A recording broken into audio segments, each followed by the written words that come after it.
The early game is all about looting. You really don't want to get into scraps with other players. What you do want to do is land and start building out your inventory slots with weapons, shield, mobility, and materials. In the beginning, your game sense and reaction time will be miffed, and getting pushed by 2 to 3 players isn't going to be useful to you when the result is just you going back to the lobby and waiting another 5 minutes to get into a new game. So if you're still learning how to play Fortnite, I recommend choosing quieter areas on the edge of the map. This gives you the time to gear up, get comfortable with movement, and avoid constant pressure early on.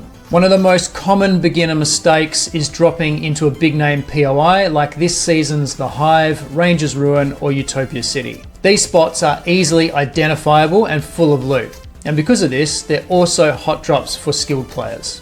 This early game survival is important for boosting your Fortnite gameplay and confidence in your surroundings. Staying alive and developing your game sense, which is when and how to rotate around the map, while navigating the storm and other players, is the key to your progression.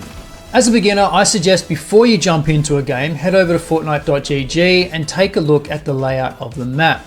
Toggle on items such as the chests, cars, and slurp trucks, and pick a drop spot that is more on the edge of the map and away from a named POI.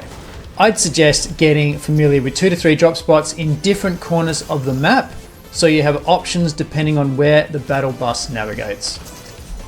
The next thing to consider is the drop from the battle bus. If your drop is on the edge of the map, then getting the best drop isn't that important. However, as your skill improves and you start to hot drop into named POIs, the art of dropping becomes an essential skill because the first player to the ground gets the advantage of a weapon.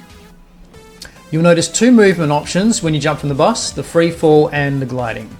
On the right, you'll see your altitude symbol and a line marking how far away you are from the ground. When you're about 300 meters from the ground, your glider will deploy automatically. As you're gliding into a drop location, you'll want to ensure you're aware of other players. An easy way to see this is by turning on your visual sound effects in your settings, which we'll get to in a minute. The second you land, you're on the clock and you need to move fast. There's no time for meandering. While you may not encounter other players because you're on the edge of the map, the storm is likely to roll in not long after. The first thing you need to do is go to the chests you've located using Fortnite.gg. Priority 1 is a shotgun, a spray weapon, and shield. Once you have weapons and shield, start pickaxing everything as you continue to loot chests and ammo boxes. You'll need materials for the upcoming fights, so keep going until you have about 500 to 1,000 materials. A quick way to get wood is to pickaxe trees and shrubs and look for boulders to get your brick. Buildings generally don't provide as many materials, so don't waste your time there.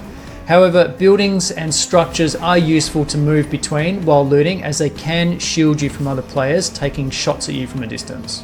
Once you have looted an area, grab your car and start moving slowly to other loot areas that are not named POIs. This is now considered mid-game.